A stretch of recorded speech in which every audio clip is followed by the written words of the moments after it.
Yo, Mingyu, as your coach, I think it's time that you should practice some of your softball throws. Yes. Let's go. Alright, Mingyu, let's go. Get a good throw.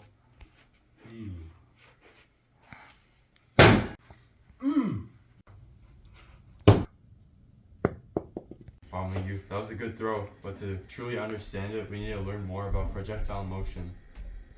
And one key concept is the velocity. In this case, there are two components to velocity, horizontal and vertical components, Vx and Vy.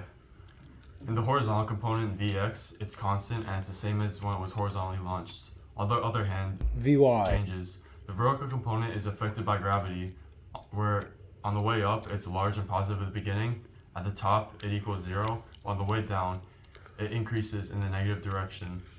Another thing that's important to keep in mind is gravity, which is at constant negative 9.8 meters per second squared or negative 32 feet per second squared. In order to understand projectile motion, I need to first define a couple key terms. A projectile is any object that is launched with an initial velocity and continues to move due to its inertia and the force of gravity. In this case, it is the softball being thrown. The trajectory is the path that the projectile follows, usually parabolic. The range is the horizontal distance between launch point of projectile and where it returns to launch height. That's where the softball landed after the throw. The height is the vertical distance covered by a projectile.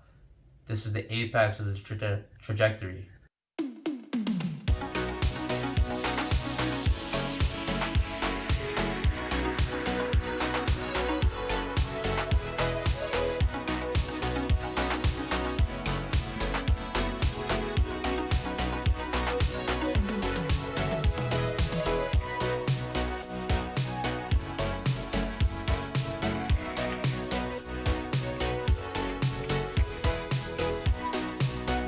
As explained previously, there are two parts to the velocity at a projectile launched at an angle, the vertical and horizontal.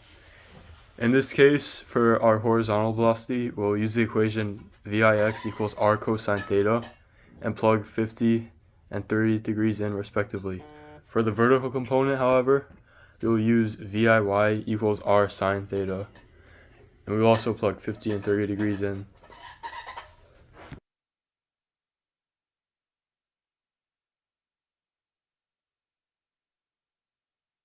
Another important part of this problem is finding the time.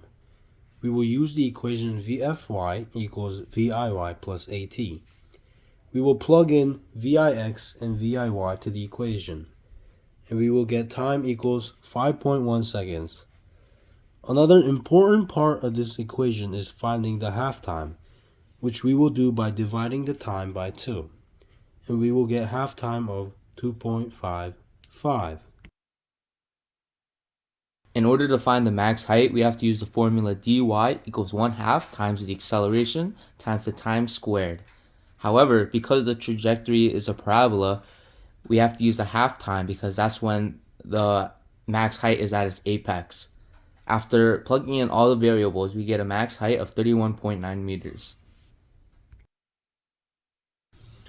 The last part of this problem will be finding the range, and we'll use the equation dx equals vxt. For this equation though, we will use the max time, or the full time, because that's the amount of time the ball's in the air for. Plugging in all of our variables, we get the equation 43.3 times 5.1 equals 220.8 meters, which is the maximum range the ball covered. I learned so much. I learned how fast my balls were going, and how long it traveled in the air, and the maximum height and the range it covered.